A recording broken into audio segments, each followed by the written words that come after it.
思想形态。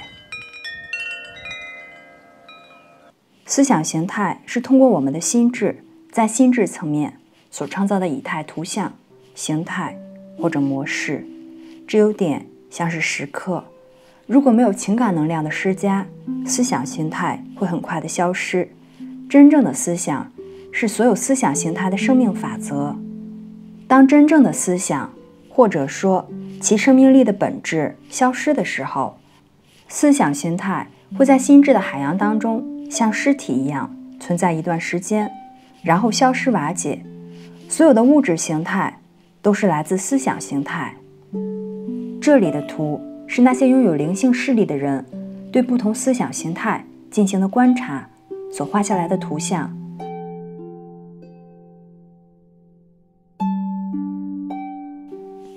祈请是请求更高层能量的支持，通过祈祷、唱诵、集中注意力或者观想等方式进行。比如让大爱充满人间，这是一种从看不见的力量层面源泉来以一种特定的方式影响物质层面的方法。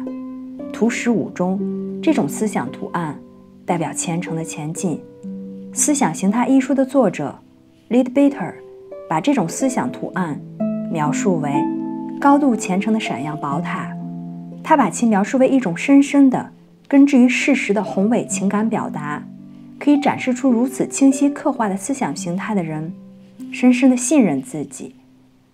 这种坚定的向上冲的能量展示了他的勇气还有信念。这张图则清楚地展示了能量以思想形态的形式向上发射。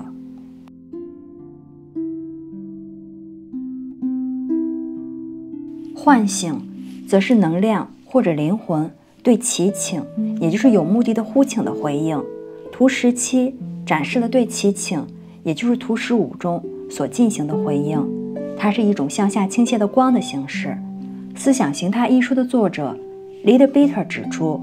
我们太阳系的每个层面能量从造物主的不同层面喷涌而出，带来圣光、神圣意志还有生命。而且在较高的层面上，这种向外倾洒的神圣力量才会得到更加充分的体现。从一个层面沉降到与它临近的另外一个层面，则意味着几乎不能发挥功能的限制。不过在一些条件之下，在较高层面所具有的恩典和力量可以在很大程度上被带至较低的层面，并且可以以奇妙的效果进行散播。而这似乎只有在某些特定的管道，在某些时刻开启的情况下才能发生，而且这项工作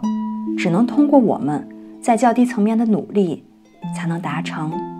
当你的想法或者感觉是自私的时候，思想形态如图13中所展示的，它产生的能量是以一条闭合的曲线进行运作的，因此会不可避免地返回到自己身上，而且在较低层面进行自我消耗。而当想法和感觉是绝对无私的时候，它的能量是开放的曲线向外扩散，因此在通常情况下不会返回自身，而是要穿透进入较高的层面，因为只有在较高的层面，它才能找到自己拓展的空间。